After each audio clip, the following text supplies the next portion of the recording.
देवगढ़ गांव एक छोटा सा गांव जहां शाम ढलते ही लोग अपने घरों के दरवाजे बंद कर लेते थे। यहां रात 10 बजे के बाद कोई किसी का नाम नहीं लेता था।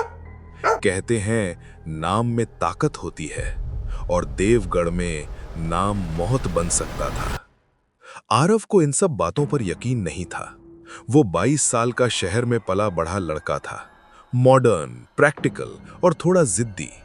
जब उसके पिता ने कहा कि कुछ दिन गांव जाकर दादी के साथ रहना पड़ेगा, तो उसने बस हाँ कर दिया। लेकिन उसे नहीं पता था कि देवगढ़ सिर्फ एक गांव नहीं, एक इंतजार करता हुआ सन्नाटा था।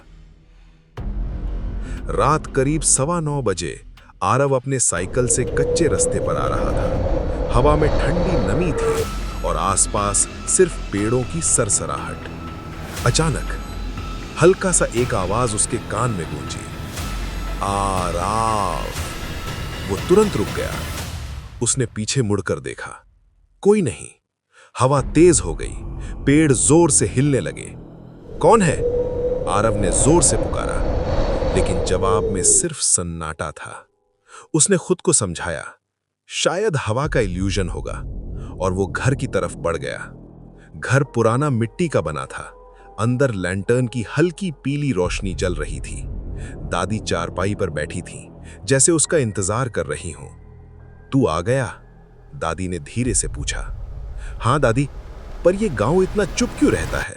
आरव ने मजाक में कहा। दादी कुछ पल चुप रहीं, फिर बोली, यहां रात को अगर कोई तेरा नाम ले तो जवाब मत देना। आरव हंस पड़ा। दादी, मैं बच्चा नहीं हूं। दादी की आंखें गहरी हो गईं। वो चलावा है, पहले नाम लेता है, फिर इंसान को तालाब तक ले जाता है, और अगले दिन वो इंसान पानी में मिलता है। आरव ने बात को हवा में उड़ा दिया। उसे लगा ये बस गांव की पुरानी कहानी होगी। रात करीब 2:12। आरव गहरी नींद में था। ठक ठक, दरवाजे पर 3 हल्की दस्तक हुई। वो नींद में ही पलटा। फिर एक आवाज आई, आरव बेटा, दरवाजा खोल। उसका दिल एकदम से तेज धड़कने लगा। यह आवाज बिल्कुल उसकी मां जैसी थी, लेकिन मां तो शहर में थी। वो बिस्तर पर बैठ गया। फिर आवाज दोबारा आई, इस बार ज्यादा भारी, आरव। उसे दादी की बात याद आई, रात को अगर कोई तेरा नाम ले तो जवाब मत देना। उसने कुछ नहीं कहा। 5 सेकंड, 10 सेकंड, फिर सब चुप हो गया। लेकिन खिड़की के बाहर एक साया धीरे से हिला, जैसे कोई देख रहा हो।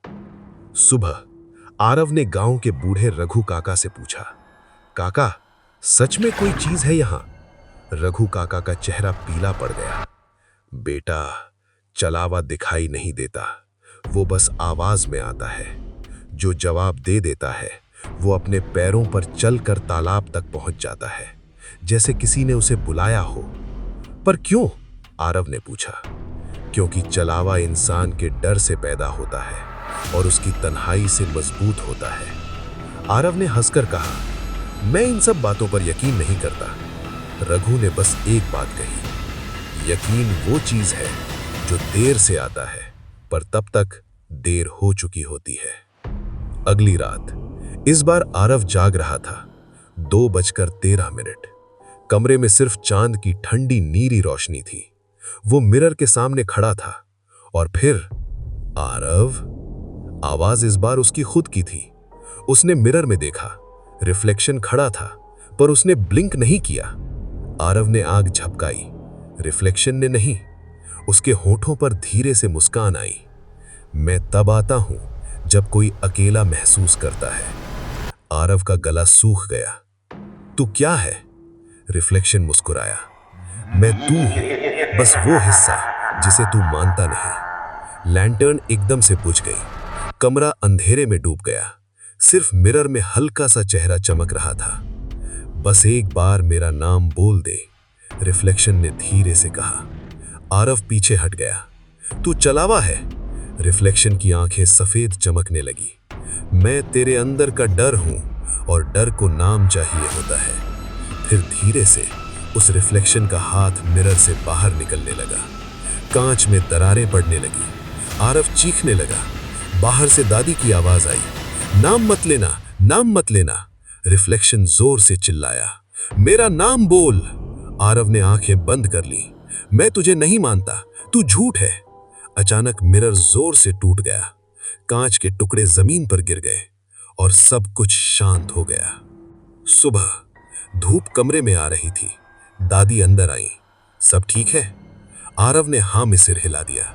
उसे लगा सब खत्म हो गया, लेकिन जब उसने टूटे हुए मिरर का एक बड़ा टुकड़ा उठाया, उसने देखा उसका रिफ्लेक्शन वहां खड़ा नहीं था। उसके पीछे एक साया खड़ा था, वही सफेद आंखों वाला।